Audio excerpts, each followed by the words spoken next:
Welcome to Working Towards Our Purpose, a podcast that offers a different perspective on what a job can be.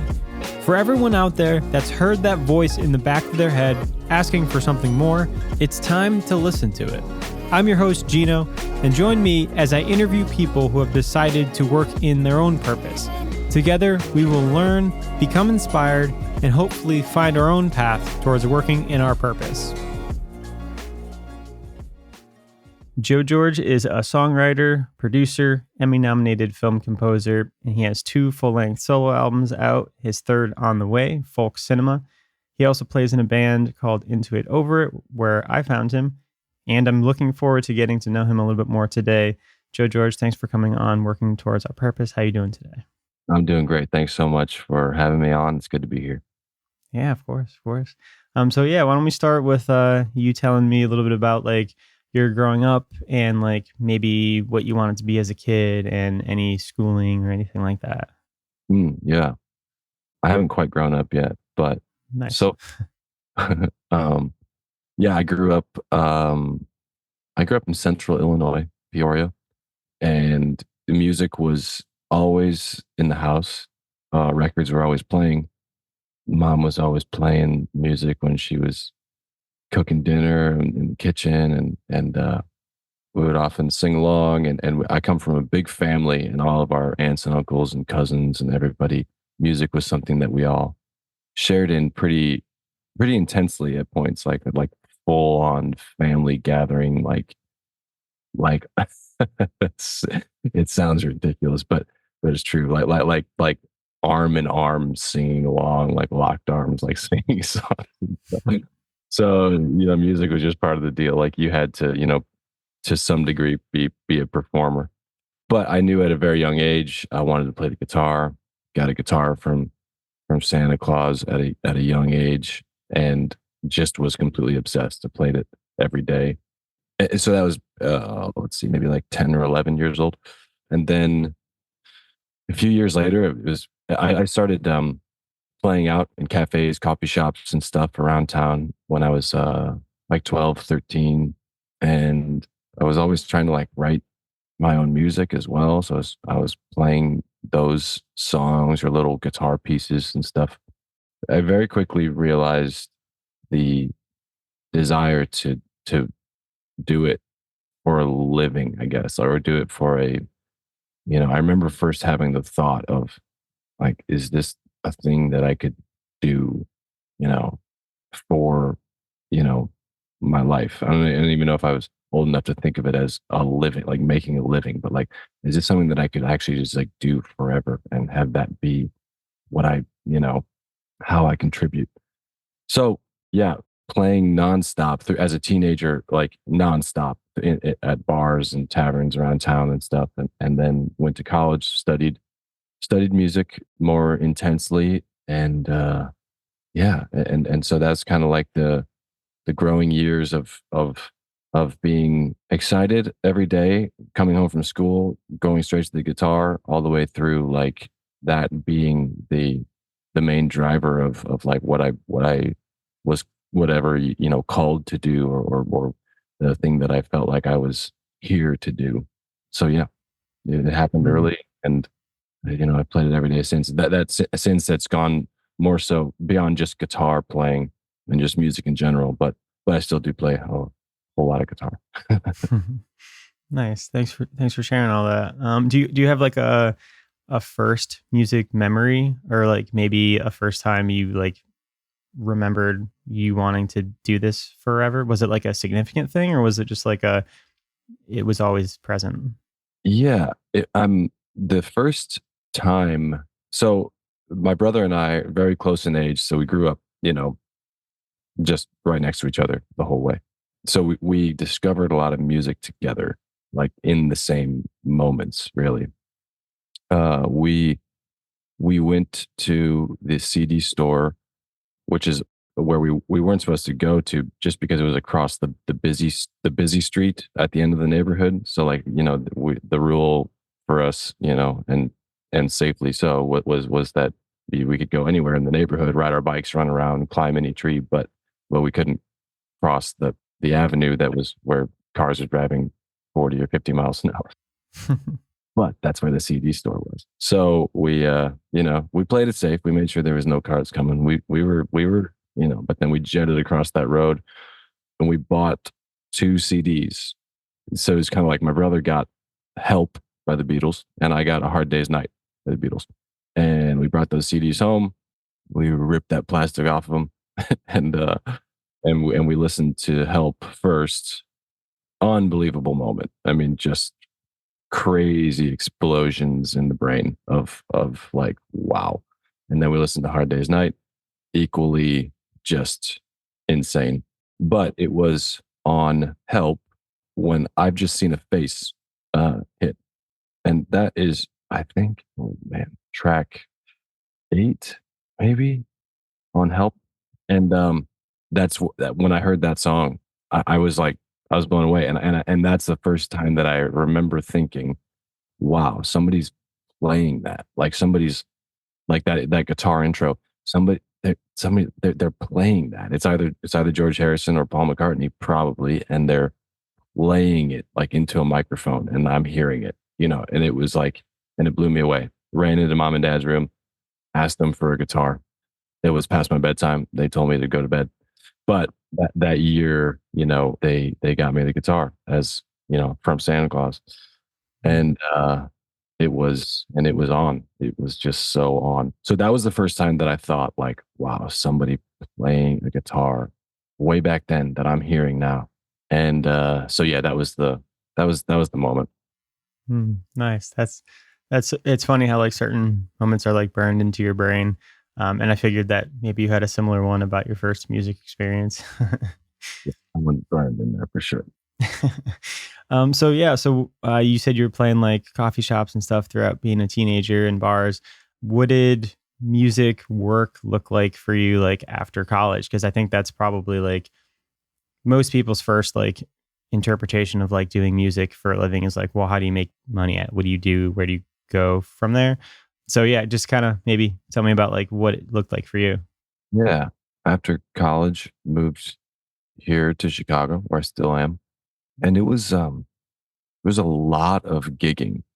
And thankfully I was in a spot from a young age to do solo gigs. I could just play for 3 or 4 hour gigs, singing songs, and you know. And so when I moved to Chicago, it was I would ride my bike around and just like get. I would ask bar owners, managers, restaurant owners. I mean, I would just take a gig anywhere. And so for a couple years there, it was like playing 5 to 7 or 8 times a week. And some of them were regular, it was like Wednesday night was a standing gig at this spot, Thursday night was at this spot, Monday night was at this spot. There would be like a Sunday, in the nicer months, it would be a Sunday afternoon at a farmer's market and then Sunday night at somewhere else. And it was just nonstop. And so I was just going around just singing songs like nonstop. And at the time I was in a band, I was in like a hard rock band too. And so we would play more like proper shows at, Double Door, RIP, or Subterranean or the Beat Kitchen or Empty Bottle or Metro or whatever. And but like the gigging thing, I separated those worlds a little bit in my brain. It was like there was a show and there was a gig. And the gig was like that was like the work. That was like you are continuing to hone, you're continuing to like, I don't know, just be on the constant, to use the most overused word ever, grind, of like, just keep at it, stay at it every day or every few days, try to like be playing and like in front of people and be performing and be meeting people and stuff. And so yeah, that was going on at the time too. It was early on in like film composing for me, but a couple jobs here and there composing for film or episodes of some TV shows or films or online series, random kind of stuff, which I had always wanted to do. And so that time I was really trying to like take jobs like that as well and get that side of things going. So yeah, it was just like, man, those were fun days and very kind of like, I don't know, they were very free days, those first few years in Chicago. Like just like that feeling when you're early 20s and just like you feel like tiny in a big city, and it's like, yeah, I don't know. You know that feeling of just like, oh man, there's so much opportunity here. Oh, I can do so much, you know. And those were, I have fond memories of those years. Hmm. Yeah, that's interesting. It was almost like you're putting in your quote unquote 10,000 hours to like play and, to be, that's what they say, you need to be an expert, I guess, whatever that means. Totally. But it's interesting that you bring up like the early 20s energy. It's something that I've been thinking a lot about recently because I interview people who have had different paths than me. And for me, I went from high school, like directly to college, directly to working. And I don't like to be regretful, but I kind of think like I had so much energy in that time period, but I was so constrained by like the work that I had to be at 40 hours a week. And I like think about like what I maybe could have done, I guess, but also thinking about it in a way of like, okay, well that could be something different now. Like it doesn't only have to be in that time period of your life. It could also Mm. happen now or in 5 years from now. And it doesn't have to be like, oh, that's gone and it's too late. Like you can always kind of change whatever happened. And I'm sure that that period of my life happened for a reason. But yeah, it's interesting like how wide open you are when you're like young like that and like how many different things you can do. And how I looked at that part of my life was I needed to just go do this, get this job. And it's not necessarily true. That's a really, I mean, that's a healthy mindset to say, and to realize rather, to like that doesn't have to just be some time period. That's a mindset that we can embrace. So that's great. And I try Mm, to as well, you know. yeah. Like I said, I haven't grown up fully yet. Like that. Yeah. And I think that's good. I don't want to grow up either. Don't think it's fully necessary. So Right. yeah, so you were getting into like film scoring and your new album, folk cinema. Like there's a lot of imagery around like mixing movies and music. Tell me about like blending those two worlds and what intrigues you about both of them.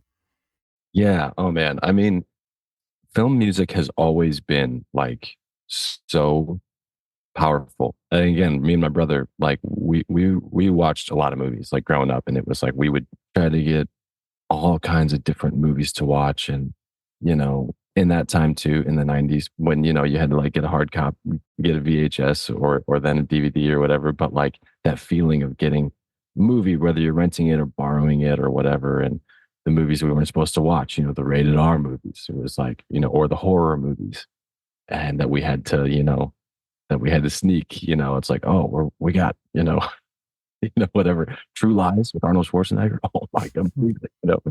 We would also comment on the music often. We you know, we would like recognize the music in films. I feel like at a pretty young age, and it was always something that was like that we loved about the movies. You know, we'd watch Indiana Jones, and then we'd run around the house singing that theme. You know, just like it's such, you know, it's such a powerful thing, and did something to me at a young age. So when I went to school to study music, I knew that film composing was going to be part of the thing. Like you know, guitar playing was like kind of the main thing, and it was something that I wanted to get more. Just wanted to study more because as a kid I never really studied it. I just learned how to play and you know. But then you know, so I wanted to really sink into that and study the instrument and the theory and everything. And then I also wanted to study film composition. And studying film composition was again just a mind blowing experience. And doing that, starting to do that for the first time, was yeah, it was just I mean, immediate obsession that I could do that I could look at a picture and write something and get feedback on it and say, yeah, this character is going through this, and what they mean is this, and what is that? How does that translate to a sound or to a melody or to the right chord or something? Still obsessed with it. Even just talking about it right now, just like that's the best. Hmm. And so it's a tricky thing trying to get work in that realm because doing a gig, it's like you can go and like, hey, listen, I can sing a song, and I can, can I play in your bar? It's like, oh yeah, cool, yeah, you're good enough, I'll pay you $10 and you can come in the corner and sing songs. I mean, film work is like, that's a bit trickier. So it's like, how do you break into that? How do you do that? And it's just like a lot of other things, probably like in a lot of other industries too. It's just meeting people, presenting yourself in a way, talking to a director and saying like, I can write music for your characters. I can do that, and then from there, it was taking a lot of work for free, and offering that. I don't know if young people really think like that anymore. I know that's maybe a bit tricky. So I'm not even sure if that's advice that I would give, but that's what I did. And that's the advice that was given to me. The landscape is always changing, of course, but just getting a director to send me their film and say like, okay, yeah, go for it. That was the most exciting thing. That was just the most exciting thing. I just watched the movie. What does it need? What can I do? What's the best instrumentation? What's the best palette? You know, making money didn't even, getting paid didn't even matter. It was just like, this is gonna be fucking sweet. But what that leads to, oh, okay, cool. You accomplished that with that film. That was good, and the director liked it, and they showed it, and then somebody else saw it, and they loved the music. And at the premiere, they came up to me and said, "You did the music for that? Yeah, totally. Oh, I got this film you got to do, or whatever." That it was simple like that, or it seems simple. So yeah, that's still going. I mean, I'm always wanting to take on scoring to picture work. I just love it. I love it so much. I love horror music big time, but I love all kind. I love you know, weird drama music. I love ambient music in film. I love ambient music in film. I love ambient music in general. I love huge orchestral scores, and I love the quietest little single note on a piano scores as well. It's so cool. And another reason that it's so cool for me as a composer is that you learn this other skill or I've learned this other skill of communication.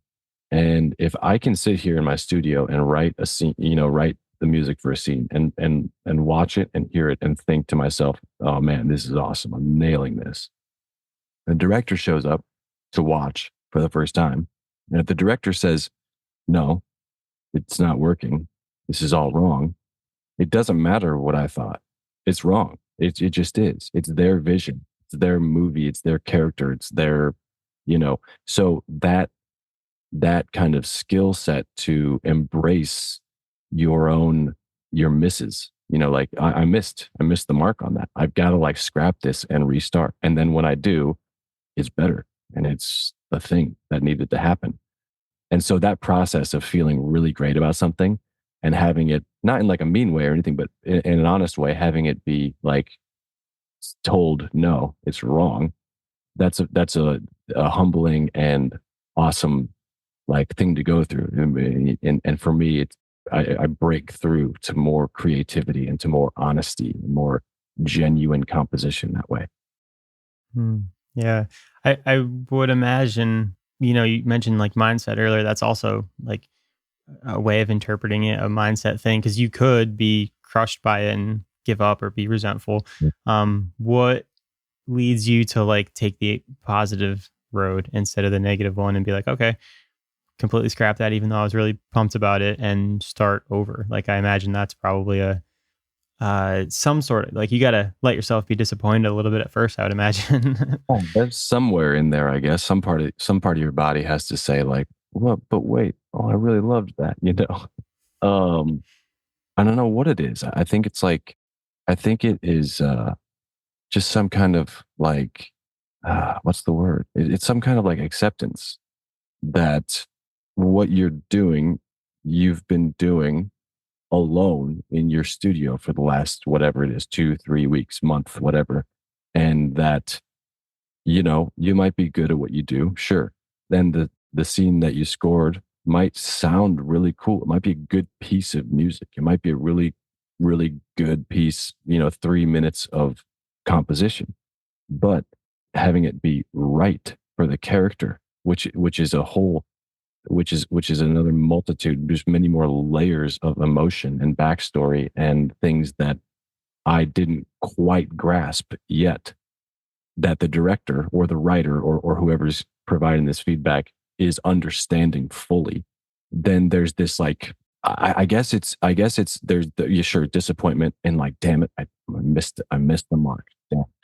But then there's this excitement of, oh, well, then these other layers that I'm about to tap into, there's all this discovery waiting to happen. And that's where it's like, okay, as a creative person, that creative switch has just got to stay on, and you got to go and dig in and find that, which ultimately for me takes over any other emotion. It just takes over the emotion of like, shit, I didn't do the thing right.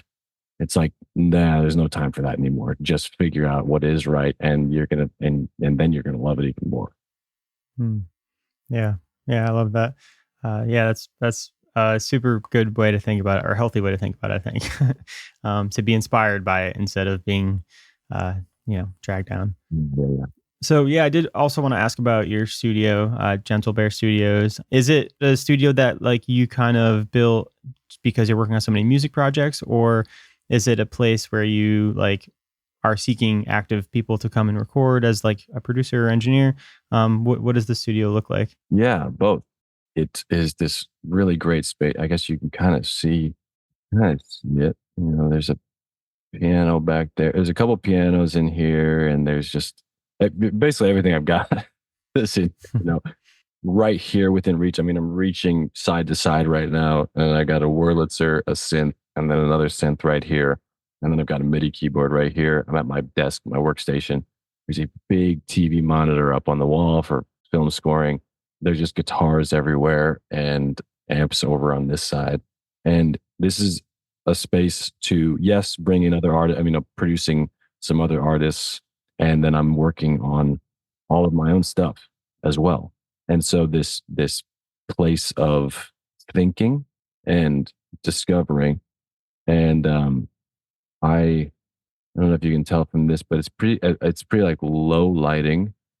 And every morning I come here and pour coffee and turn on a few lamps, and it's very quiet in here.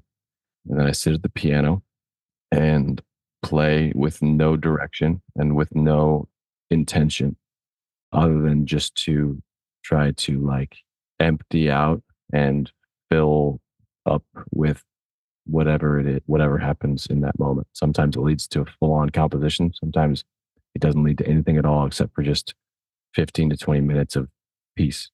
And so this space is just as much a kind of like a Zen a place to think as much as it is a place to make music. And the artists who come here to record their stuff, they feel that too. And when we talk about that, and we have a cup of tea, and we sit and we talk about music, and we talk about the world, and we talk about all the crazy, the weird things that we go through as creative people. We discuss all these human things, and we also make music. It is a music studio. We do chords down on tape, but but there's something that is, I wanted to set it up in a way that didn't feel like, okay, you're in here, here's the record button, and we're on the spot, and the hour, and it's our release, and we're starting now, so let's go. I didn't want to do that. And growing up and being in studios like that, it was very exciting for sure, but there was also this looming kind of clock on the wall and stress about what we're getting done, what we're achieving in the 6 hours that we have booked, or something like that. And I didn't want to present that. I didn't want to present it in that way. If somebody feels that way, I don't ultimately have control over that, obviously, but I didn't want to present it in that way. I wanted to present this place as soft, warm, inviting, cozy, and a place to think and explore sound. And most of the artists that have come to me, that have come to Gentle Bear, are looking for a way to like they have a song that they're looking to really open up and explore and change the way that they have presented it before. And that's that's been a very cool process because we can try things out. I have the studio set up in a way where every instrument is within reach and easily inputted into the system. It's like if we want to try this synth, cool. If we want to try the piano, if we want to try the whatever, everything's kind of right here. And it's like it's one room. It's not a control room and a live room situation. So we're in the room together. We're performing together. We're getting ideas together, and that's the vibe. Yeah, and I was just looking at the website a little bit, and it definitely presents itself as like a different sort of space, more like you were saying, more of a space for like thinking and existing, and then like making not like the opposite of how much can we get done in a little amount of time to make it the most efficient. Yeah.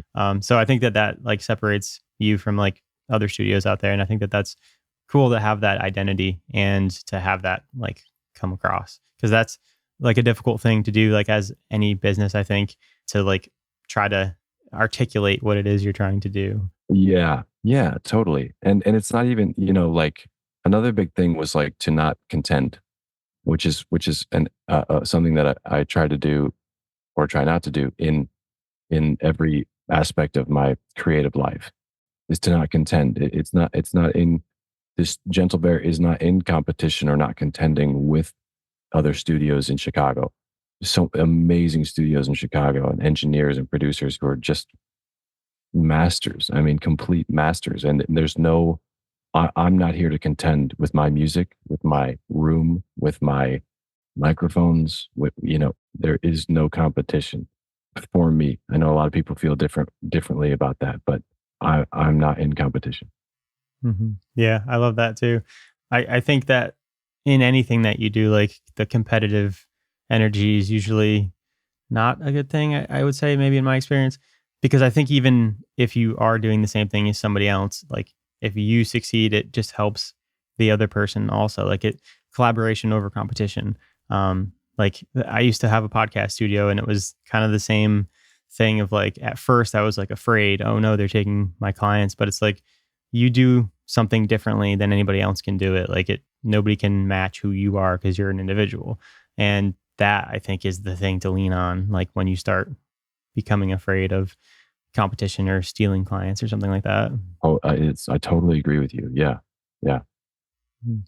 So yeah, I want to talk about your other projects too. So let's talk about Into It Over a little bit. How did you first get into that band? And let's tell me about what you do in it. Yeah. Oh man, Into It Over It is just this really great family, and I joined the band Valentine's Day 2020, Mhm. um, and I've been there ever since. And it was really cool to kind of jump on to an already a very existing, a very, in a lot of ways, well-oiled machine, something that was in motion, something that didn't need, you know, me or to like, jumpstart anything or to like, oh, we really got to get this going. This thing is in motion. It is, there are fans and there's energy and there's originality and constant writing, creating. So I was just kind of jumping on. And that's what it felt like at first. Like, okay, jumping, like obviously learning the parts and learning how to be in this family and learning how to be in this room with these guys. And it came very naturally. They made it very just open for me to be there and to be able to contribute in whatever way I wanted. Of course, in the early days had like, just feelings of like, okay, I'm the new guy and I don't know, a little more careful maybe at first, a little more like just play the parts, show up on time, play the parts, be professional, make a joke when there's an opening.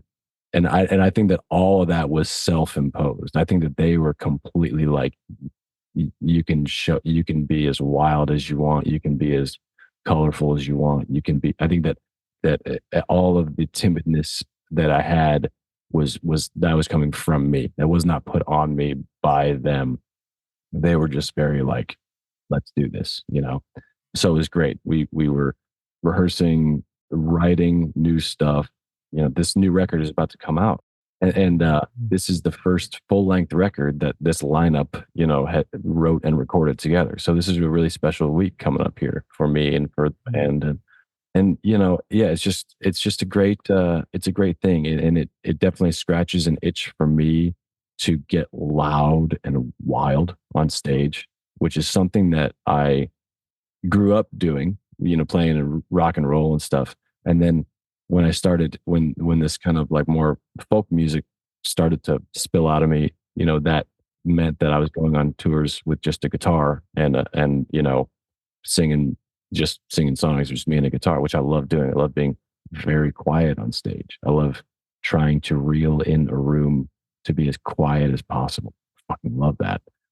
But with Into It Over, it's like this, it's like the opposite. It's like turn it up and you can run and you can jump and you can, you know, if I could do a backflip, I'd do a backflip, you know.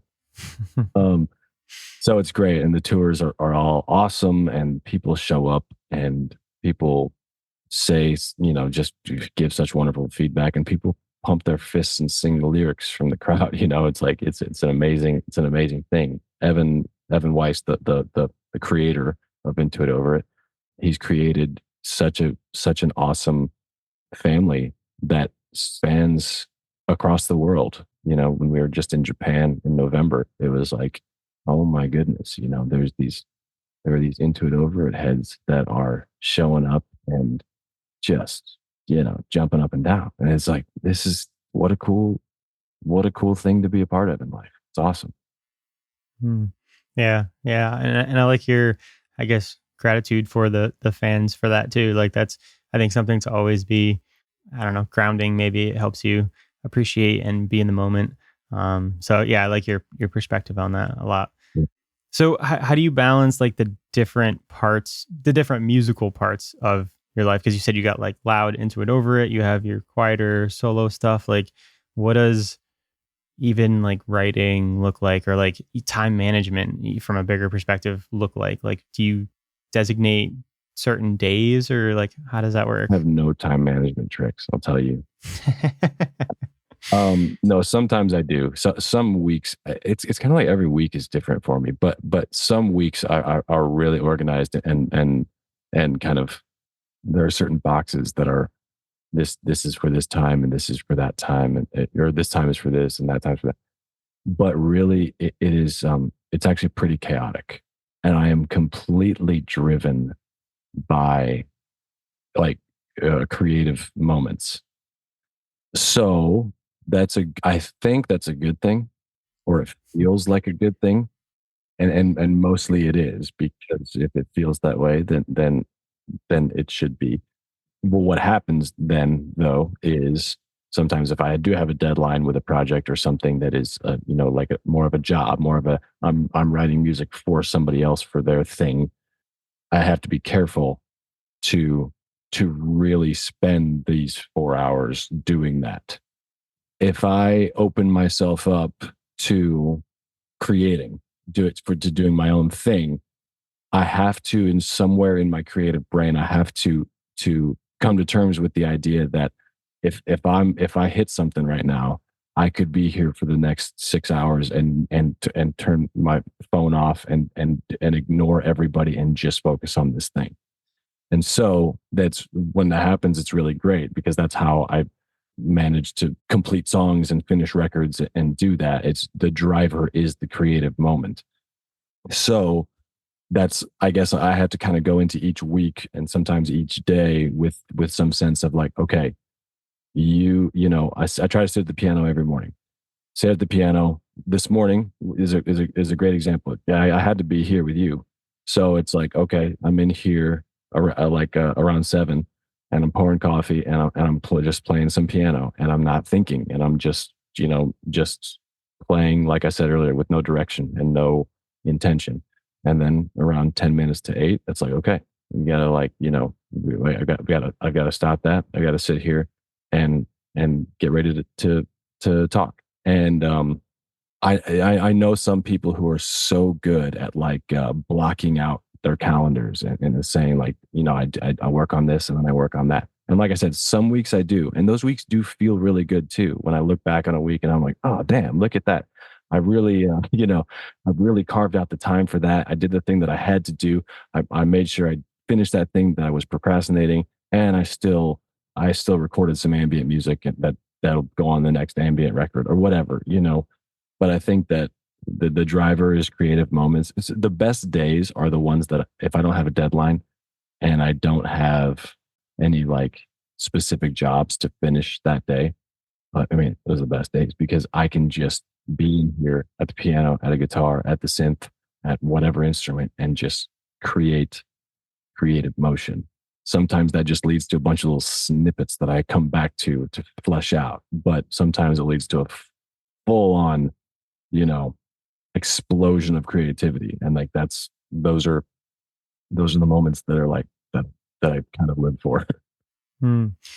I want to ask you about like self criticism a little bit because Mm, for me, like if I'm thinking of like sitting and taking a whole day and like trying to make music and nothing happens, then I look at that day like, oh, I didn't do anything. It wasn't productive. Start criticizing myself. What do you do that? Does it like what happens if you get to the end of a whole day that you were excited about and like nothing happens? yeah. Yeah. Those days are tough. Um, I shake those feelings pretty quickly, even if I'm like leaving the studio and I'm like, Jesus, what a waste of and that was. I didn't do shit. I don't know. I shake those feelings pretty quickly because sometimes I go back and I re-listen to like some of the stuff and I'm like, oh, there's a little something there. I can grab that and then make something out of it. Self doubt, self criticism is such a beast. And it's funny you asked that. I just posted this thing like before we got on about self doubt.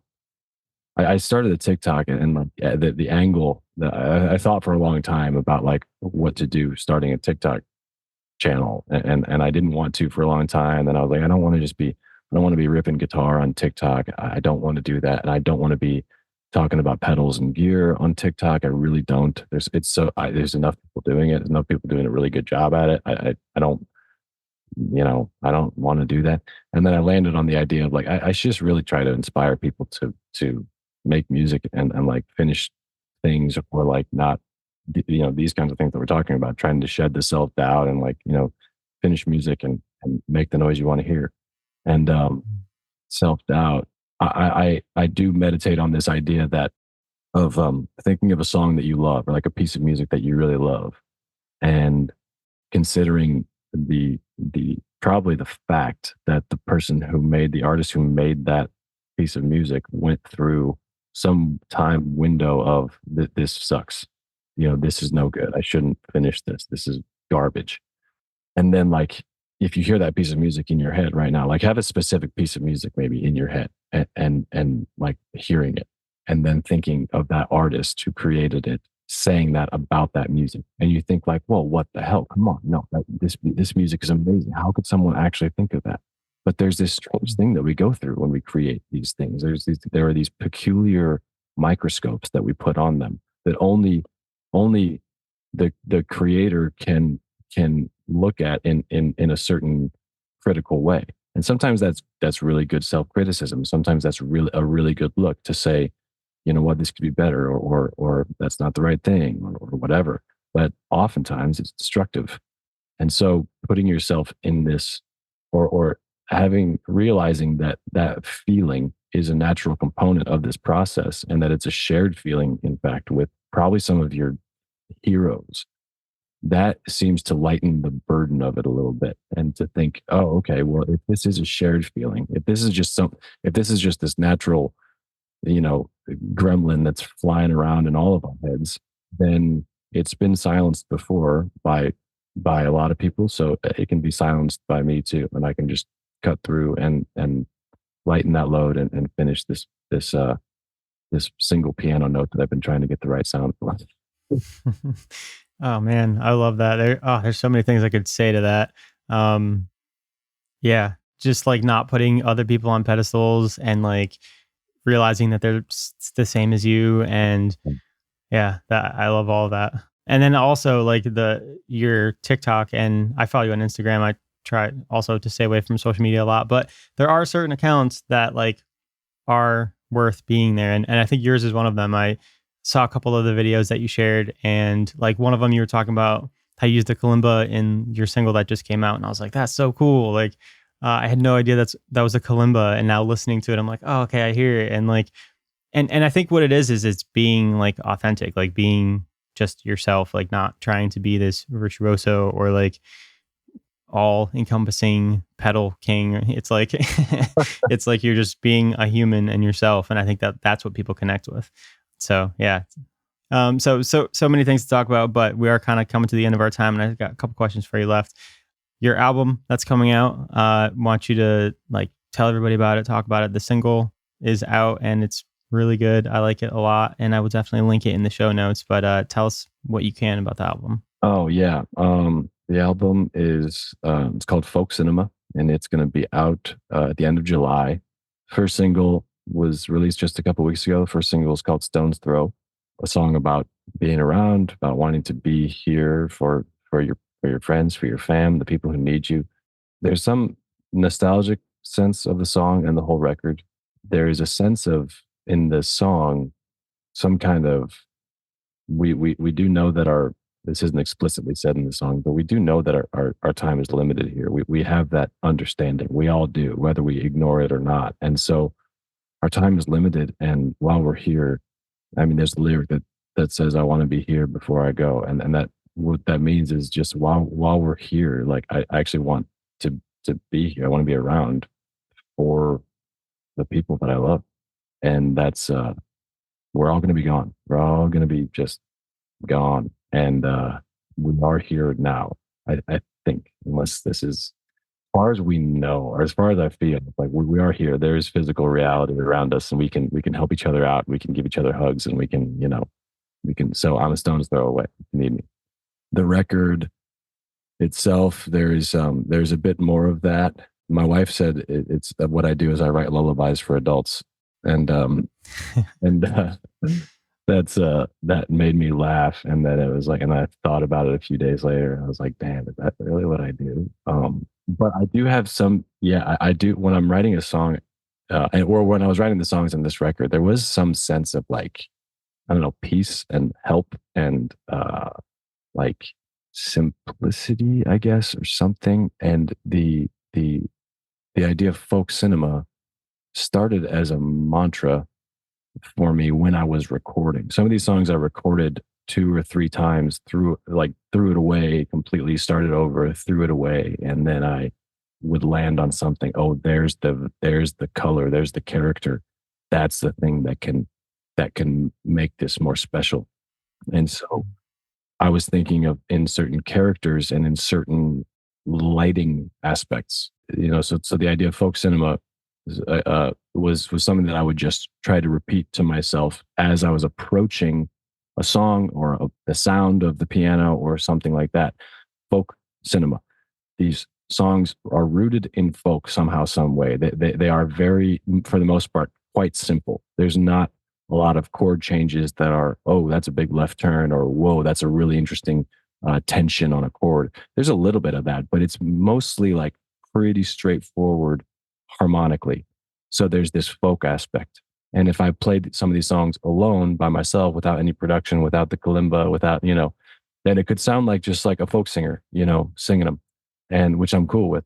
But then there's this cinema side where there are these lights and this framing and this plume of light that shines on a certain character who is trying to translate these sounds, who's trying to understand and communicate the idea behind these sounds and what it means. And if that meaning could encapsulate and could put a hug around the chords and the lyrics and the harmonic content, then that's what folk cinema is. It's this lighting of it, this reframing from things that have been done many times before, C major, G major, and F major, and a reframing in a new light, and folk cinema. So it started as a mantra, and then at a certain point I realized, like, oh, it's probably just going to be the title of the record because it's been so much on this wheel in my head that that now it just makes sense to that it is the concept, it is the thing that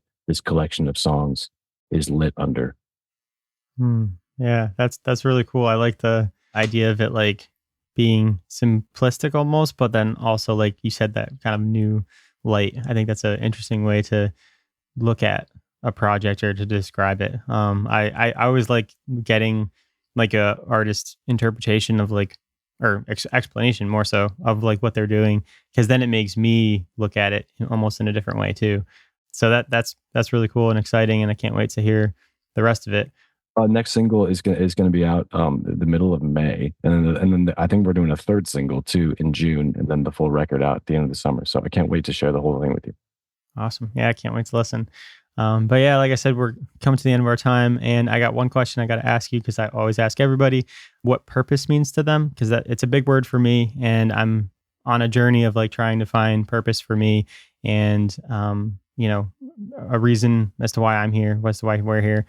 So I'm curious to get your perspective on what purpose means to you. The last question, the biggest question ever. Oh man. I think that ultimately none of this may mean anything at all.